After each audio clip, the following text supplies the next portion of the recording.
Hello and welcome to Celebrating Simple Life. I'm Kimberly and I've been planning parties and incredible events for the past 15 years. I'm passionate about connecting people, making gatherings purposeful, and making the most out of every moment. Join me as we learn together how to find joy, celebrate the simple things in life, use events to grow your business, entertain with purpose, and have a whole lot of fun along the way. Cheers to Celebrating Simple Life. Celebrating Simple Life, the podcast, is a proud member of the Saskatchewan Podcast Network, which is supported by Connexus. Connexus Credit Union is all about their members. Improving their financial well-being drives everything they do. And that's not just something they say. It's a promise that's delivered by over 900 employees across Saskatchewan. Their employees are members too, and they've been there, so they are committed to making your money work for you. The banking industry needs to change, and Connexus is changing it for everyone because Connexus cares. Visit connexus.ca to learn more. Today on Celebrating Simple Life, the podcast, I'm chatting with professional actress and singer Sarah Drake. Sarah and I met on the Royal Caribbean Harmony of the Seas cruise ship back in February, right before this whole COVID pandemic hit, and when we were all still allowed to travel and leave our homes. The thrills were multiplying. Slick back your hair, pack your poodle skirts for our fun conversation about her role as Rizzo in the larger-than-life take on Broadway's hit musical Grease. Sarah was incredible in her role, and I was able to get a behind-the-scenes interview with her on board the ship. Sarah is a graduate of the Boston Conservatory at Berklee, as well as a theater major from the Greater Hartford Academy of the Arts. She has a role in a variety of incredible productions, and she has been pursuing her dream as an actress for a number of years. She is such a determined and inspiring woman who is courageously following her dream in an industry that is not for the weak of heart. Join us today as we chat about life on a cruise ship, how to overcome adversity, and staying true to your passions. You are going to love our conversation, so tune in. Hello, Sarah. How are you today? Hi, I'm so good. This is so fun. So this is my first time on a cruise ship and my first podcast at sea. Amazing. Welcome. You're the Harmony. lucky guest. I can't wait. This is amazing. So for my listeners who have been wondering maybe about what it is like to live on a cruise ship, and not only that, but to be an actress and in the entertainment industry, in life and on a cruise ship, here we are getting the whole scoop today. Here we are. It is wild. I would love to hear a little bit of your background before we start talking all things cruise, because I'm guessing that is not where you started. No, it is not. How did you get into the acting or entertainment music industry that you're in today? Yeah, totally.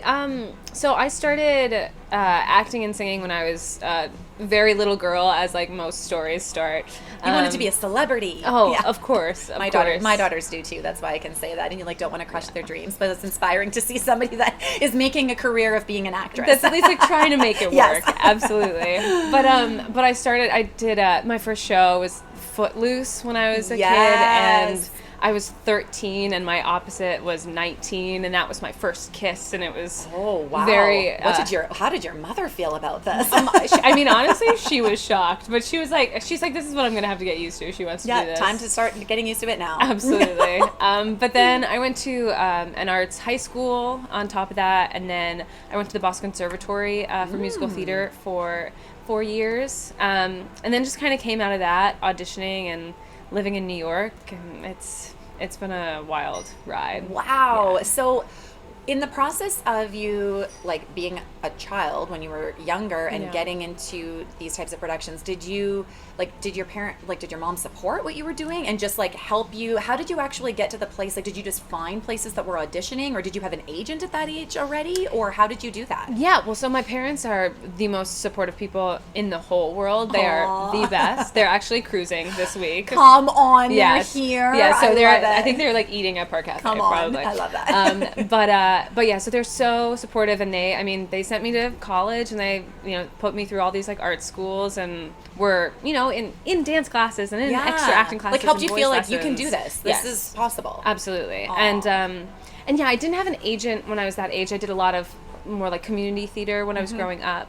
But then out of college, I like quickly signed with a big agent in New York that helped get me into like a lot of rooms for Broadway shows and other cruise ships and things like that. And that's just kind of propelled my career forward. Wow. I love that. So then how did you then move from just deciding like you're in New York and you're doing certain shows that come up and living your life? How then did you all of a sudden decide that working on a cruise ship and doing entertainment in that capacity was something you wanted to move into? Honestly, it's more what falls into your lap. Like living in New York and auditioning as a musical theater performer is so hard that especially at the beginning you take whatever is given. It's just a yes. So if you audition for something and you book that job, you take it. Like you don't turn down roles.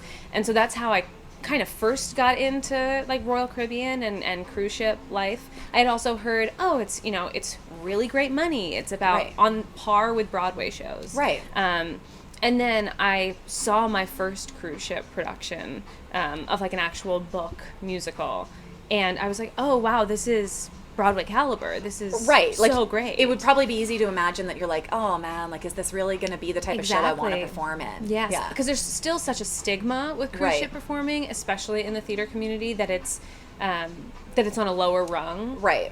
But then you get here and you see the talent that's on stage and you see the money that goes into these productions. And I feel very proud to have like gotten to be part of these shows. But so, yeah, I mean, and Royal Caribbean has been I've now been working for the company on and off for like 7 years. Wow. And I know that like I can go back to New York and I can audition for, stuff on Broadway and tours and stuff like that. But if things don't work out, I know I will always have a show to do at Royal. Yeah. Well, and you kind of, it's more consistent then, right? Because you have a period of time. Yes. Yeah. So how does that work then with you being on here? Like, do you have a contract that takes you for like a year, or how long do you commit to being on the cruise ship? Yeah, so my first couple contracts, so I did Hairspray on the Oasis years ago. That was my very first Royal Caribbean show. I was Penny, and I did a full contract then, and that was 9 months start to finish. It was 2 months of rehearsals and then 7 months on the ship. And then I did the takeout cast on Harmony. So the very first cast, which was a really cool experience. I was on contract for like 11 months. Wow. And so we did 3.5 months of rehearsal and then came on the ship. And so rehearsals don't happen on ship. You're doing those off-site. Yes. On land. On land, exactly. There's a studio in North Miami that we rehearse. But then, being part of a takeout cast was so interesting because nothing, like, we're looking around at this beautiful restaurant right now. Yeah. This did not exist. Like, this was a construction site. Right. So we were walking around in hard hats and we were in Saint Nazaire, France. It was just a very cool experience. But that was 11 months. And I think after that, now that I'm a little bit older, I'm in a place where I don't want to do any more full contracts. Mm-hmm. So Royal Caribbean just like reaches out to me if they ever need a fill or any sort of replacement. Yeah. So right now I'm like at the end of my half contract. Yeah. I split this contract with another girl playing Rizzo. Okay. And so we just both did like 5 months. Yep. So cool. Yeah, I get a little bit of like a lesser version. That's right. So how does that work then? How do you find when you are like on the ship? And I've had another guest on the show a couple weeks back, that was talking about traveling a lot and just not on a cruise ship capacity, but just traveling for like 6 months of the year and then being home based 6 months of the year, and just sort of how it feels to feel like you're kind of flipping your life on and off in regards to relationships, friendships, family, everything in between, to feel like you're kind of always like you want to be fully there, but then you're not. And how do you find that you balance that as a human? I know it's actually, it is really tough. And I think cruise ship life is so, in a lot of ways, easy. You get to travel the world. I mean, in my first contract, we were in Europe, so I saw some of the most beautiful things that I'll ever have the privilege of seeing. And now, being in the Caribbean, it's like, I get to spend my winter sipping mojitos on the beach. Oh, hello. Here we are in St. Martin. Exactly. It's the best thing ever. Yeah. And, I get to walk outside and food is being made for me and I can go, have breakfast and not pay for it. Right. And so I think that life is so easy and the travel is so fun that when contracts end, there is a definite there are growing pains. Yeah. It can be hard to adjust. I'm sure. Yeah. So do you find that the people and the friends who I'm sure end up feeling like family when you've like been together for so long, do you find that you're then, having done this for a while, do you find that you stay connected when you're off? Like, are these people the people that are also your people in, I'll say, the real world? Like off the cruise ship too now? These are the people who are your friends and who you just stay connected with, even though you might have only met in this capacity initially and didn't know them before? 100%. Okay. Yeah. I have friends from cruise ships that will be like my lifelong friends because you're in this bubble. It's a unique experience. It's so unique, and like no one can really understand what it's like to live or work on a cruise ship until you're doing it. And so I feel like even talking to my friends from home that I've known for years, they'll still never truly get it. There's just this camaraderie and this thing that only you guys can know. Exactly. Yeah. And so from my first contract, I met my best friend there, and I've been living with her in the city for the last 6 years, and she'll be a bridesmaid in my wedding someday, whenever that happens. You know, like totally. Yeah. So these are lifelong, like some of the deepest friendships I've ever had. I love that. It's amazing how unique experiences can just do that to people, right? There's people that you can be friends with for 7 years and never feel as close to as something when you've all gone through. I was telling you earlier before we came on that I had lived in Asia for a little period of time teaching English, and that's how I felt there too. Having stayed social media and all of that in the year that I lived there, this will really date myself on the podcast, wasn't a thing then. Like there wasn't there is now. So all of us, once Facebook and Instagram and all of the things were a thing, are connected that way. But at the time it wasn't, and we like stayed in touch via email in different ways. That was the thing then. But yeah, like there's just this thing that even though I don't talk with them all of the time, now they would understand what that experience was. And my husband doesn't understand what that experience was. He has never done that. That's just not something that he will ever be able to kind of understand how that all was. And there's just this camaraderie that happens. I love that. Yeah, it's amazing. I love that. So what would you say, and this I guess can pertain to working on a cruise ship as well as just working in your industry prior to being on a cruise ship, what would you say have been some challenges maybe that you've experienced in choosing, I don't want to say a road less traveled, but I would say choosing to be in the entertainment industry, I would imagine, is not for the weak of heart. And you have to be used to probably a lot of critical feedback, and your skin, I'm sure, has gotten thicker over the years of things that maybe like took you down in the beginning that you're maybe like, okay, well, that's just how it is now. But I think as a female, and I think for myself as a female entrepreneur and as a mom of 2 daughters, I'm always thinking of it in that sense too, to be like, okay, how do you raise women? How do you surround women, whether they are your peers, your friends, your colleagues, just people that you know, to feel like they can sort of strive to be their best selves without all of the noise that comes around? And how do you sort of like find the balance of blocking that out and feeling like you still can feel passionate about choosing what you want to do, even though I'm sure there have been 1,001 roadblocks that have come in the way to be like, maybe I should just go find a regular job, right? 100%. I think that too, even just being an event planner and an entrepreneur, I'm like, should I just go get a job where there's just like a steady paycheck and like never wondering from like client to client how things are going? But 16 years later, I guess I've decided not. But you know, like somehow you just sort of get fueled by like the good things that happen. But how do you take those hard, difficult times, or what would maybe be an experience or something that has come your way that's been challenging that you've decided, okay, how do I get over this? Yeah, I mean, there's been a bunch. I've now been out of college for a long time, maybe 8 years. So just like actually like putting my nose to the pavement, like really like grinding for 8 years, and it is constant rejection. And I think one of the hardest parts is that you never really know why you're being rejected, why you're not getting the job. And you can ask your agents for feedback. You can say, hey, you know, is there something I could have done better? And sometimes it comes down to, oh, you're too short, or you're too young. Things you literally cannot control. Yeah. And I feel like over the period of time that I've been in this industry, I've gotten down to the final 2 and final 3 for big shows on Broadway that would have made my career and would have changed things around, but that just by the luck of the draw did not go my way. And I think those series of you know, unfortunate things, lead you to where you are now. Right. And I think one of the biggest struggles that I went through is, going through all these like almosts, and then my agents at the time being really big New York agents, kind of being like, well, she hasn't booked Broadway yet. It's been a few years. Right. We're gonna let you go. Right. And so I got dropped by a very big agency, and that to me was one of the hardest parts in my journey so far in this career, was feeling like, oh wow, like now my team that was supposed to be behind me doesn't believe in me they don't anymore. have my back. Yes. Right.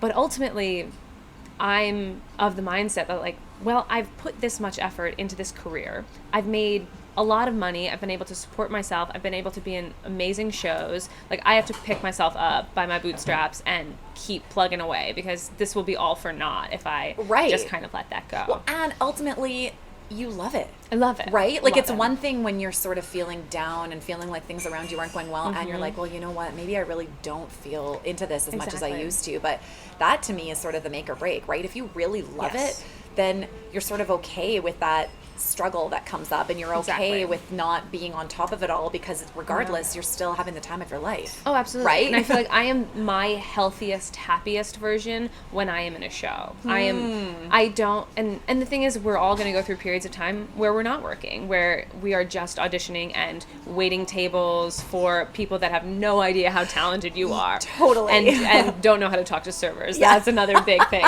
especially. I as well was a server in my day, and I understand. I think everybody should be. I think everybody should be. Everyone. That will definitely be where I tell my children to get their first jobs. Like, you need to be a server. Yes. Any capacity. Because there's such a turnoff in seeing people talk to wait staff in any disrespect, because, oh man, it is a tough job. I feel like that's like right there to me, where you can just see all encompassing what type of human being somebody is. Exactly. It is very telling. But yeah, so you're going to go through like these times where that is your job, and then you're going to go through times where you feel on top of the world and you're getting a standing ovation. Yeah. And that sort of juxtaposition can be really kind of mind-blowing. Totally. So yeah, but thankfully, like, I got through it, and I found myself new agents that really believe in me, and I just kept trucking. So I feel like sort of going through those hurdles is still making things worth it. Absolutely. And the fact that like I'm now able to pay my rent because like being a performer, and that feels awesome. That's a big achievement, because there are a lot of people that wouldn't even be getting to that place and struggling in whatever type of way they're getting through their industry. Yeah.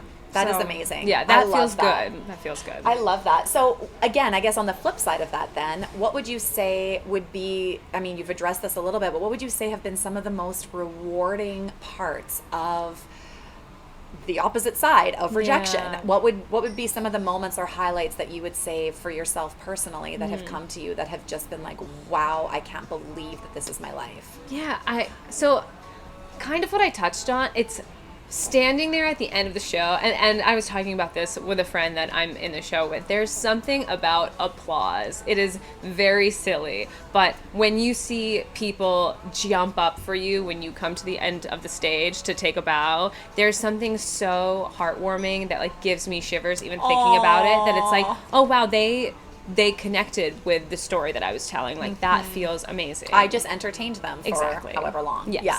And, but I will say one of the best moments ever is, so in this particular show in Greece, where I play Rizzo, I have the, I think, awesome number of worst things I could do. There are worse things I could do. And I remember, I feel like this was maybe 3 months ago, the last time my parents were visiting.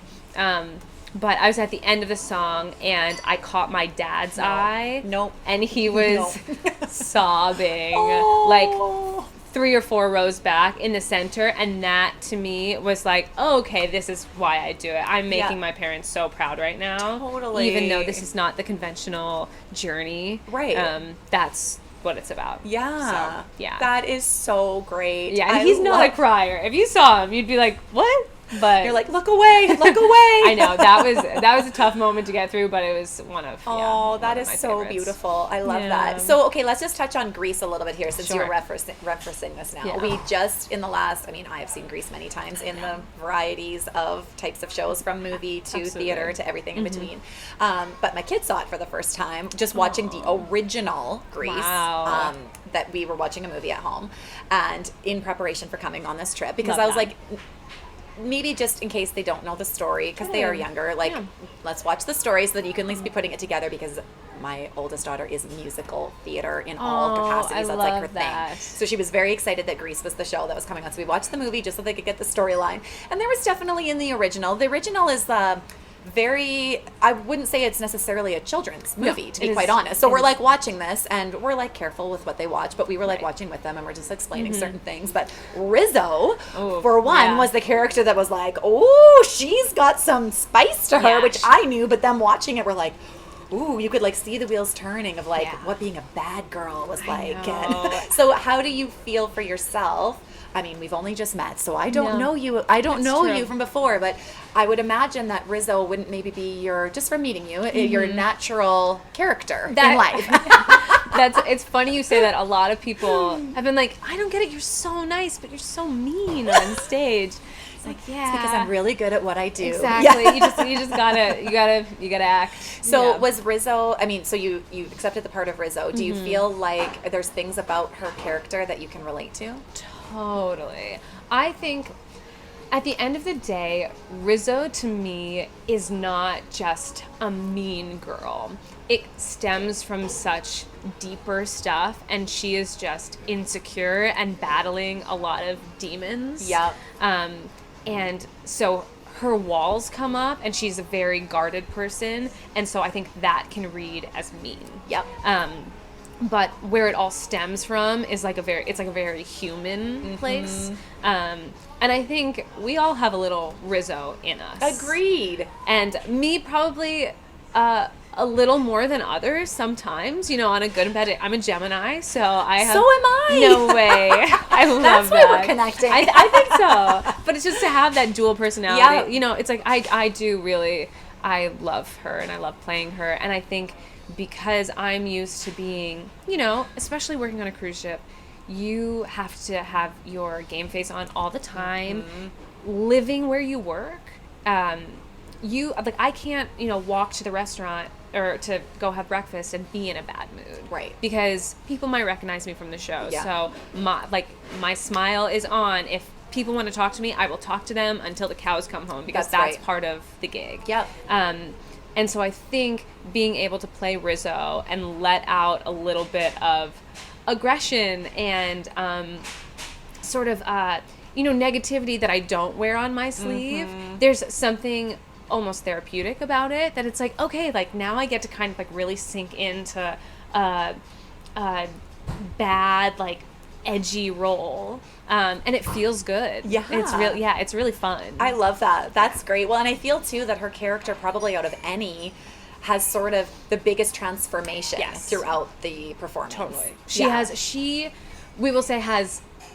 We always make jokes that like Rizzo's one of the only characters that actually goes through an arc, that actually changes from beginning to end. Sure, Sandy, puts on the new outfit and is a hot and they're trying to meld their worlds. Exactly. But, but Rizzo is the one that you actually see her go from cold, hard woman to softening up, and to, like, you see her vulnerable side. Yeah, like you just see the walls coming down. Exactly. Yeah. And so I think that's why she's been so fun to play, and it's part of the reason I can't really let this part go. I was the first one on the ship 4 years ago now, and every time they ask me to come back and do a fill, I jump at the opportunity, because she is one of my favorite roles that I've ever played. I love that. Yeah. Well, and so cool to be doing such an iconic show. Yes, hey, totally. Like, there's probably not a human on earth that hasn't at least heard of Grease. Exactly. And so that's very fun too, having an audience that like sometimes sings along, and loves every number that's coming next. And well, it kind of spans all ages, right? Because it's such an old show. It is. So like really every single person on here probably has seen it. Totally. Yeah. Yeah, and it's sort of a perfect show for a cruise ship too, because there are so many families, but there are also a lot of seniors. Yeah. So it's it's a perfect show for like everyone. Yeah, like I the think. sing-alongs would be epic. I can't Exactly. wait. We are coming in a few days and cannot wait to watch the performance. I'm so excited. Love.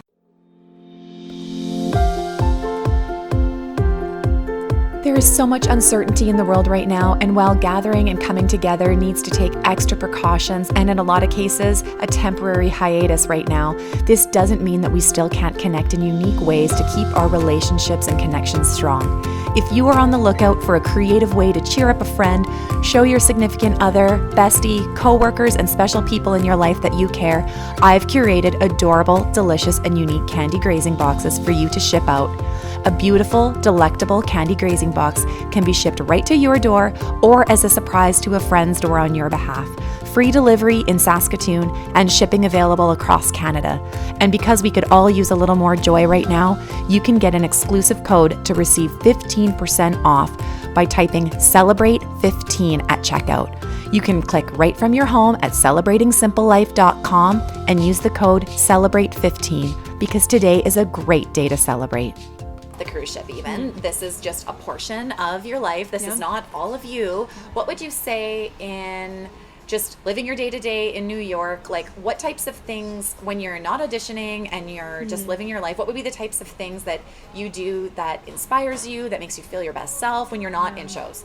Totally. It can be tough in New York because especially the last couple years that I was there, I was, auditioning every day, working multiple, 3 jobs, I think, and just like trying to get by to pay rent. So I found that like a little bit of my inspiration was sort of wavering, and I found what like kept me going was I love to write, and so I've written a lot of like short films and like web series ideas, and I have a friend actually that I met on cruise ships that now goes to Columbia for film that wants to like produce everything. Neat. So I think sitting down and like writing, because also New York is so crazy that you end up having such crazy experiences there that you just can't make up. So writing stuff down, and I meditate a lot, and I find that really clearing my head and then being able to sit down and be creative, that keeps me going. It's just like another expression of creativity, which is also your acting career, but different. Yes, and I think it's so important, especially if there's a period of time where the shows aren't coming, where you're not booking, where you are just working your serving gig and feeling like a waitress, like that is your job.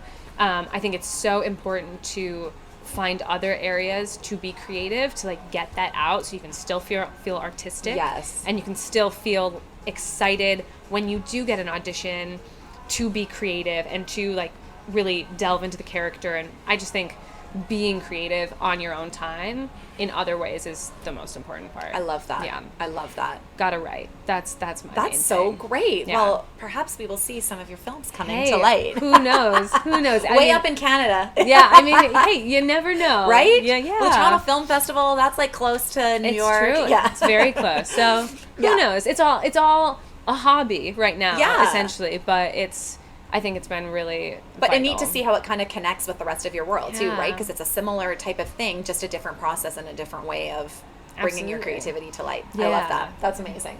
Cool, thanks. So I always, not to wrap up the interview, but I always like to ask a few questions about, and this is going to be a funny one because your normal day-to-day life is going to be very not normal living on a cruise ship. So maybe I'm going to ask these to you in double capacity. Like, how do you wake up and start your day on the cruise ship, and what would be or do you try to keep things consistent with waking up New York City, waking up on a cruise ship? I mean, we're on vacation here, but this is like your job, so maybe it feels different. So what would be your like way that you normally start the day? Do you keep routine while you're on cruise ship, or is it like every day is different? So every day is different. I mean, because we are at work, we might have to wake up one morning for an all-crew drill where, we have to go to our lifeboats and make sure that, everyone's safe. Yes. Or this particular contract, we've had a lot of replacements come in and out. We've had a lot of injuries. So we might have to all of a sudden get a call at, 9 a.m. We have to go into rehearsal because we have to, reorganize the Right. show. But one thing that I do try to do is I wake up and I have an app on my phone a meditation app. Cool. So I love to start the day with anywhere from 2 to 6 minute meditation just to start the day off on the right foot. And then I try to steam. I have a vocal steamer because interesting. Yeah, the How does air that here is work? so thick. Yeah. It's just like a Vicks personal. You put a little my water bottle in there, and then it steams you, and then you breathe it in. Yep. The air conditioning here is so intense. Yes. And it's really drying, and that is something that I found is so different on ships than on land. Right. Because you're just constantly breathing recycled air. Yeah. And that's not always best for your vocal cords. No. So that's the way that I like to start the day. It's a little mini meditation and some steaming, and then that is so interesting. my So day. my daughter, I was telling you, that has into the musical theater, into all of that, she has cystic fibrosis. Oh, wow. So Okay. she has respiratory illness, and so singing is actually very good for her because it's a very good respiratory activity, right? Wow. And so she does a lot of nebulized medications through a nebulizer that aren't specific just for your vocal cords. They're meant to clear out her lungs, but nonetheless, I think that's been a huge benefit to her singing because she's doing that twice a day for hours a day. She's doing these therapies and these treatments and saline and things that are just keeping your body clear. Yeah, so it's so she wishes she didn't have to do them. Of We wish she course, didn't have to do them. But however, I think that's actually been a huge benefit to her singing. 100%. That's so interesting. I've never heard somebody that sings say that they use one of those before. Oh, absolutely. I mean, and honestly, especially on this ship, the entire cast does. Interesting. You should see the guy that plays Roger, and he's one of the leads in the other shows that we do here. He walks in with his nebulizer and on his face for our warm-ups. I am going to tell Cassidy that, and she is going to be delighted that she's not the only person that she knows that has to use a nebulizer. No, we all love it. We most people swear by it on ships, especially. Yeah. Okay, interesting. Yeah. So, do you use that when you're in New York? Totally. Yeah. It really is a vital part of vocal health, I think. Yeah. But I wouldn't say I use it every morning, though. No. I more use it for, if I have an audition coming up or cabaret that I'm singing in, that's when I'll use it. Or if I'm feeling a little under the weather, just it's a perfect way to. Yeah. Cool. But yeah, definitely different in New York than on the ship. In New York, I had probably worked a late shift at the restaurant, so I You're wake still up. Sleeping. Exactly. Yeah. I make my coffee and then I watch, Bravo. Yeah. And then go to the gym. Love it. Yeah. That was my next question. Are you a coffee drinker? Oh, yes. Big time. Ship and at home. Yes. That's twice good. a day. I had a delicious cappuccino this morning. Yeah. It was love lovely. that. Yeah. They make good coffee on here. It's delicious. Yeah, we were up in the restaurant. We hadn't been to that one yet, and they had this full specialty coffee bar, and it was delicious. I love and that. Perfect start. Yeah. Are you a black coffee drinker? I wish. I really, really wish, but unfortunately, I like my coffee to taste like dessert. Right. I am Kate, still in that. You're still an infant in the coffee stage. Yes, I'm hoping that I grow up soon. I really want to love black coffee, but I don't. Well, I found that I've probably had 12 years now since I've put sugar into my coffee. Wow. I weaned myself off of it. When the amazing. Craze started of people not wanting to eat sugar. It used to everybody knows sugar's not good, but there have been ebbs and flow of crazes of different things that come up with health diets and ideas of what's good and what's not. Obviously, sugar has never really made the cut of what's good, but nonetheless. And then I started adding just a little bit more cream as I eliminated the sugar. And that was the way to balance it out and adding just a splash more cream to take down the sugar until it was just some cream in the coffee, no sugar, and then eventually weaning out the cream.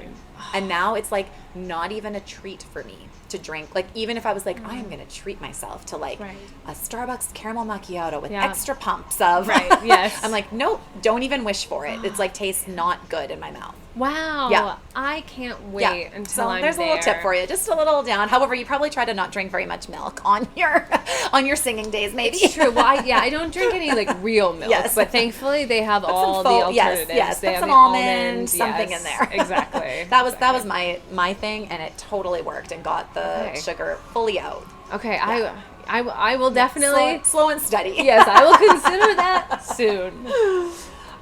So what is something that day to day, whether you're at home or on the cruise ship, that you always carry with you? besides your nebulizer? Besides my nebulizer, absolutely.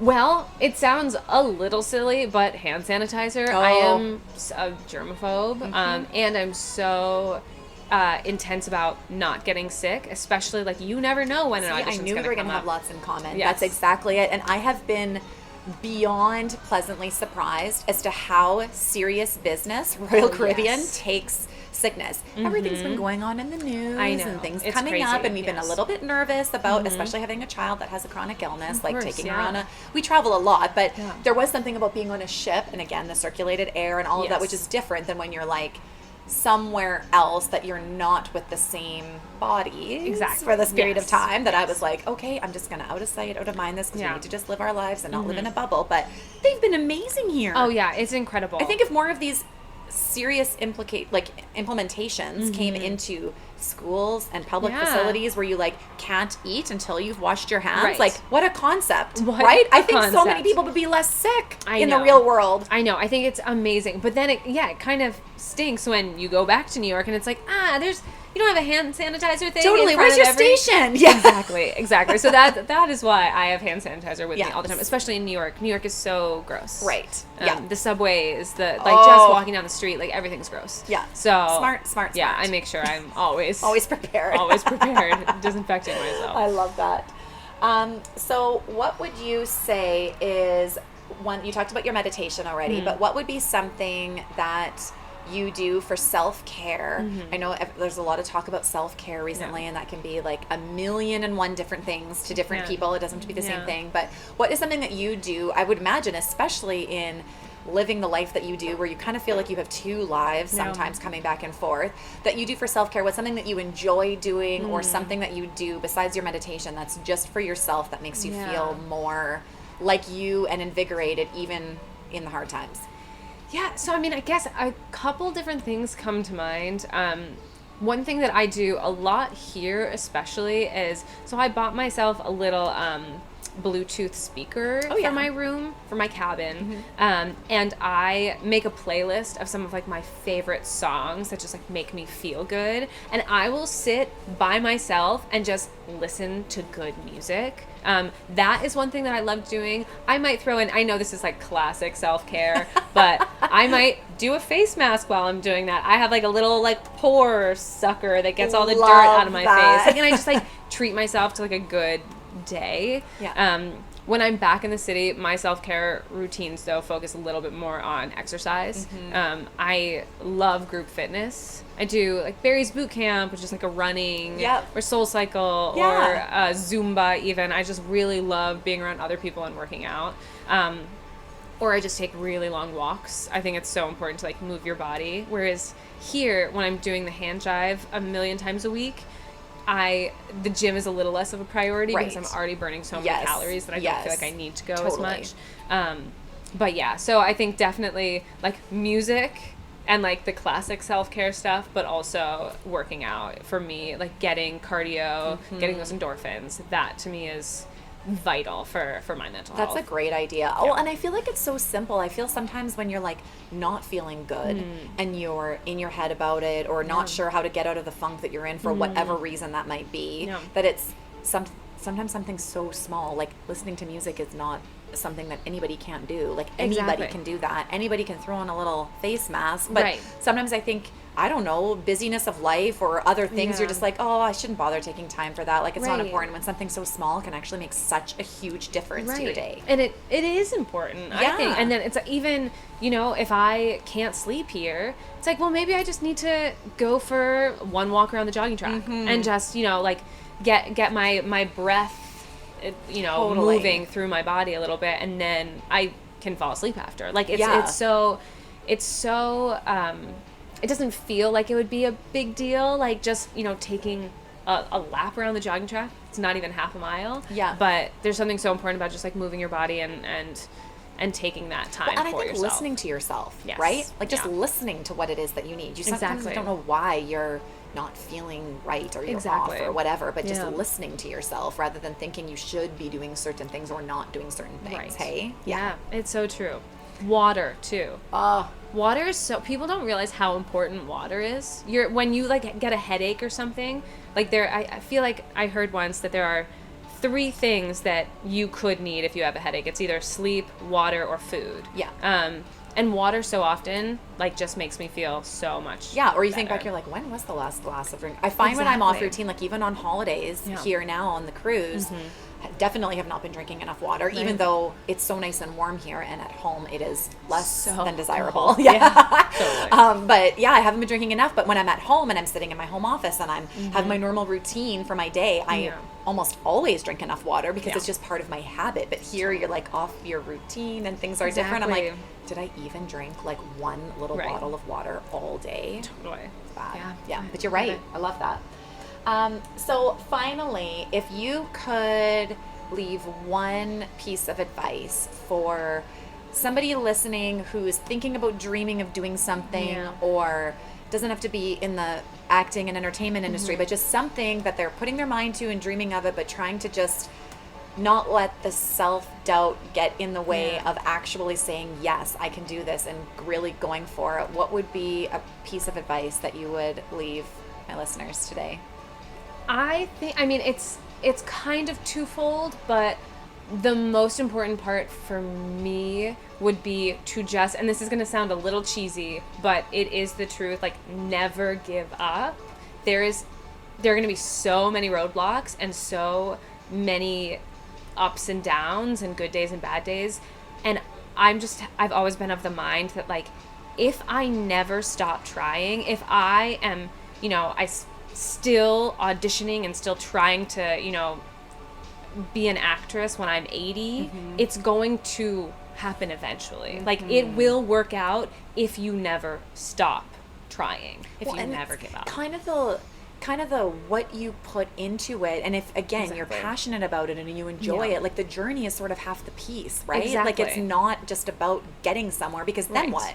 Exactly. Then you book a job when you're 25 and then you've hit it and that's the end, and then right? That's it. No. Exactly. Well, and I have so many friends that booked Broadway right out of college, and that's amazing. I am so happy for them. But I remember them saying, yeah, you know what? It's just another job. And for me, I think because I've just been on this wacky journey of rejection and getting really close and then not working for a long time and then working for, straight for years, I feel like it's going to taste so much sweeter once it actually does happen. And I can see for myself that it is in fact just a job. Yeah. So I think, that's part of what makes this all worth it, is that it was really hard and it's crazy. And nothing good comes when it's easy. Exactly.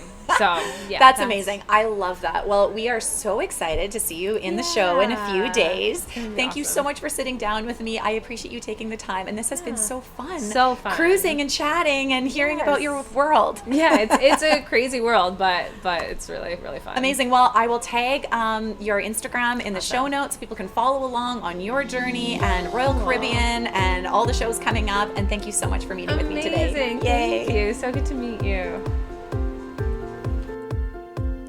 This show would not be possible without you, my incredible listeners. It would mean the world to me if you would subscribe to Celebrating Simple Life on Apple Podcasts, or download and listen on Spotify, Google Podcasts, or wherever you choose to listen.